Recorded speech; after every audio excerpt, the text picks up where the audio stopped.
I mean, you talk about the World Baseball Classic. You talk about, what that can mean for some slow starting players. If Mm. you don't come out. Julio. Yeah.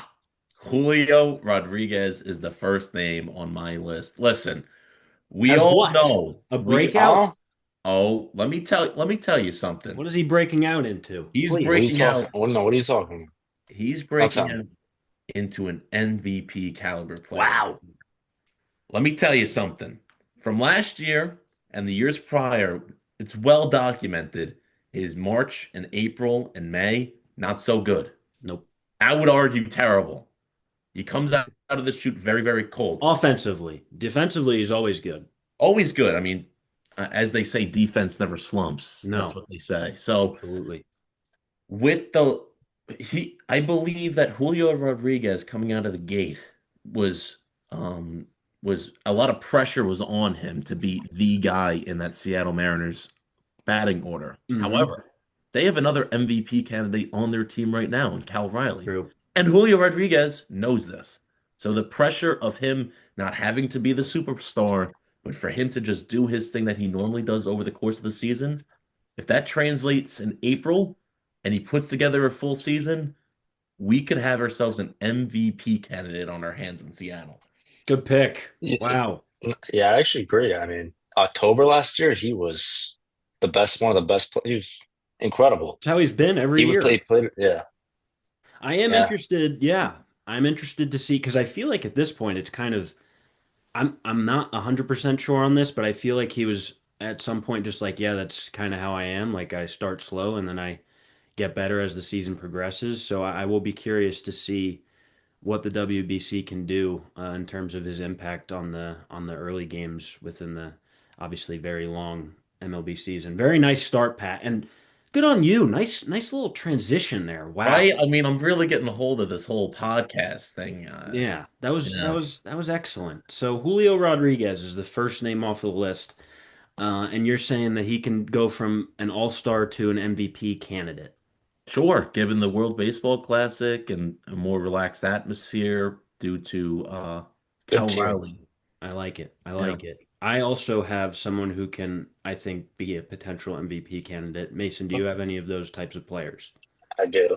Okay, so I say we get those off of our list. That way we have three different MVP candidates all in one spot instead of just jumping around sporadically. It makes it easier for our viewers to watch and listen. Okay. So You go want to ahead go with first? yeah, you okay. go, My please. MVP candidate from All Star to MVP candidate is in the NL. Mm, Lab on one of your teams, really? The Cincinnati Reds. Oh, Ellie. Wow, one Elly of De La last 15 Cruz. teams. Wow. Yeah. Stole One of 37 my one of bases my last 30 year. teams. He's got 40 40 potential, Yeah, he and does. he's only getting better. Yeah, he And he does. plays awesome defense just like Julio Rodriguez does. And I think, he could easily play as well. He played 162 games last year, 160 the year before. Hmm. So he plays the entire season. Hmm. And he's got MVP votes each of the last 2 years. Sure But has. this year, I think he takes that next step live on that Reds team. And I think he really makes a case for Yeah. MVP. Yeah, there were media outlets saying that he looked jacked to start spring Yeah. training. I didn't really notice much of a difference. He still looks pretty slender, but that's his athletic archetype. That's kind of the guy he is, right? So yeah, you said what, 40-40? I think 40 40. Okay, that'd be very impressive. I'd be very impressed by that. I have a guy who I think can be a 30-30 candidate pretty easily.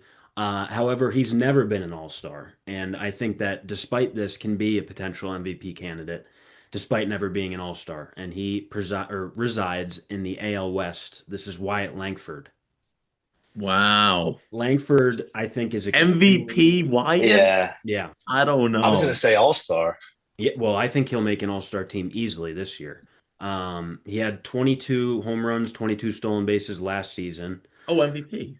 No, I'm saying this year if he makes a jump, let's say if he gets 35 30 and 30. 40, 35 and 40, which would be above 30-30, but he definitely should get 30-30 this year.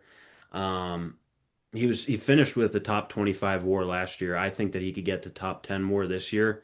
Um, I think the Rangers will be a lot better than they were last year, which will I think, improve his play as well as everyone else around him, leading to potential MVP votes because they're on a better overall team. And I think he'll find more success because the Rangers will just be better overall because whatever happened last year was not good. But I think this year Wyatt takes a step along with probably Evan Carter and a few other players on that in that Rangers lineup, but mainly Wyatt being a guy who can go from never being an all-star to an all-star and potentially getting MVP votes this year. Similar to how Elly got MVP votes last year, I think this is kind of Wyatt's range for this year. Wow. Nice Yeah, pick. that's big. Thank you. Yeah. Well, listen, he has an excellent walk rate too, and I love walk rate. We love Uh, Walker. Yeah.